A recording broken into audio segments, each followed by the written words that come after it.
Oh, and everyone fit? Yes, everybody is fit. And so what selection issues do you have, if any? Are you likely to be unchanged? It depends on the groundsman's final preparation this afternoon. I haven't been out to look at the wicket since yesterday. He said he was going to take more grass off the wicket, but it looked good. It looked as good as the game that we played India here. So if it is, we'll try and select accordingly. So if it is, you stick with Liam Plunkett? Again, if he takes more grass off and it looks like it's going to turn, that decision makes itself. Is that me or you? No. That's me. There you go. Sorry, carry on. Yeah, if he takes more grass off and we feel it's going to turn, we'll lean towards his spinner. You come into this game off the back of 2 wins, everyone's fully fit, you're at ground, you've won the last 10 you must be very confident. I think probably more confident than we were 3 games ago. I think we're probably a different team that played 4 games ago and 3 games ago. I think the loss against Sri Lanka hurt us. There was an overhang into the Lord's game, and then when we came here, we managed to produce something similar to the cricket that we've been playing over the last 4 years, and that was really encouraging. We went on to Durham to put in a better performance and improved again, and tomorrow we're going to look to do the same.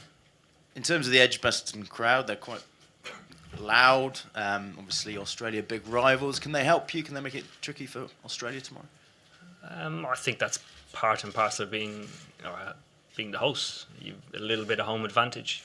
I think it plays a part here at Edgbaston. There is a reason we do have a lot of success here.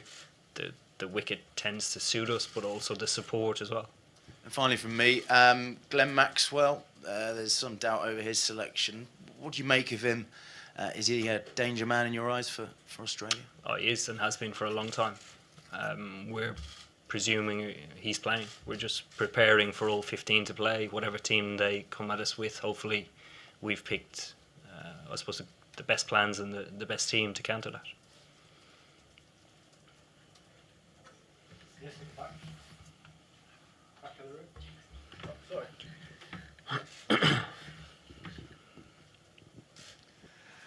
Eoin, Chris Wokes, 10 wickets so far, 1 brilliant catch. No one loves playing here at Edgbaston against Australia more than Chris. He's an outstanding player. He's been a key player for us for a long time now, not only with the ball in the first 10 overs, but with the bat. On numerous occasions he's delivered when we've been 4 or 5 down early, and he's had a part to play, so he's a key player for us. The Australians will be worried about him. They will know everything about him. Oh, they'll certainly know everything about him. Like we will about their players. We've played each other a lot over the last 2.5 years or so. So yeah. And when you look around your teammates today and sort of look them in the face, what are you seeing? Are you seeing excitement, tension, focus? How would you describe it? I suppose all of those things. I haven't seen them yet. Obviously, we're training later on, but I think excitement probably should be the dominant one.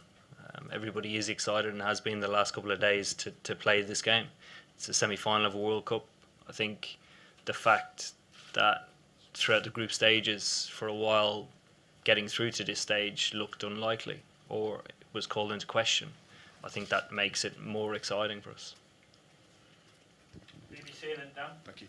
Eoin, you've always tried to play cricket with a smile and a positive perspective. In a massive game like this, is that always possible? Yes, it is, definitely. I think sometimes, and I'm guilty of it, you can lose sight of the fact that the position that you're in and the fact that you're living your dream. I don't think it's impossible to play with a smile on your face tomorrow. When you say you're preparing for all 15 to take to the field for Australia, if Sorry, 16, they've an extra traveller, I think, as well. Yeah, well, Hanscom's already in. If they play Wade as well, that's 2 debutants in this tournament. I mean, is that something you can focus on, target Australia on, considering the magnitude of this game? No, we tend not to target individuals. Unless somebody's having a really bad day on the day, we tend to target the team as a whole. And particularly a side as strong as Australia, I don't think you can find any one particular weakness a day out and say, you know what, tomorrow we're going to predict that this is going to happen, because majority of the time you get it wrong. We'll go Ali, then Louis, then Mel. Owen, the two left armers shared 9 wickets at Lords. What did you not get right that day, and what have you done subsequently, and how will your approach to them differ this time around? Yeah, I think losing early wickets hurt us. I don't think we were anywhere near playing our best cricket. On top of that, I think there was a hangover from the Sri Lankan game. And I think since then we've played against quality bowling lineups and overcome them. One of them obviously being a left armer in Trent Boult. So to counter that, that's all we can do. We can practice as much as we can against left armers, but we need to deliver tomorrow.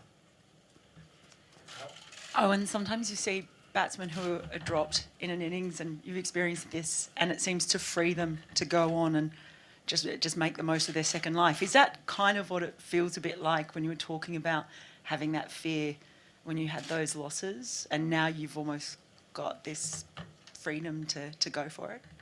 I don't think it was fear. I think it was a sense of missed opportunity. I think Sri Lanka was a game that we felt that we could have won and should have won, but let ourselves down, and that had an overhang into the Australia game. Sorry, what was the second question? Or just is it the same sort of sense as when you dropped early in an innings and you sort of, it frees you up a little bit, knowing that you sort of maybe came close to not making it? Yeah, maybe a little bit. I think we're obviously thankful that we were still in the tournament, and that wasn't the last 2 games of the group stage to go through. But it just feels like we're back to the team that we are. Yeah. Oh, and Aaron Finch said he's going to take his mind off things tomorrow by watching a film. Is there anything that you or the rest of the team are going to do maybe differently tonight to just ease the nerves before the pressure game? Not differently. If I find that anybody's doing anything differently, I'd be upset. We've prepared for moments like this. We've played in crunch games. Obviously, they haven't been semi-finals, but they've been to win a series. So guys will be doing their own thing. Some guys will be playing Xbox. Some guys will play golf. Some guys will go to cinema. So yeah, just doing what they normally do. Oh, and you spoke about excitement. What about tension, just given how much England wants this title? Do you feel that you'll take on the expectations of the nation at all, given where we are in the tournament at this point? I think we have throughout the tournament, and we've thoroughly enjoyed it. I think the support that we've had throughout the tournament has been unbelievable, and certainly something I've never experienced in my life. The amount of good faith and goodwill going around is fantastic. So we sense the support that's with us, but also the opportunity as well. Oh, and I'm just wondering about the Australian team selections and whether you take any notice of the fact that Justin Langer has said that Peter Handscomb's playing and that the rumours about Matt Wade. Do you take them at face value, or do you think that the Australians are playing games? I'll wait for the toss tomorrow.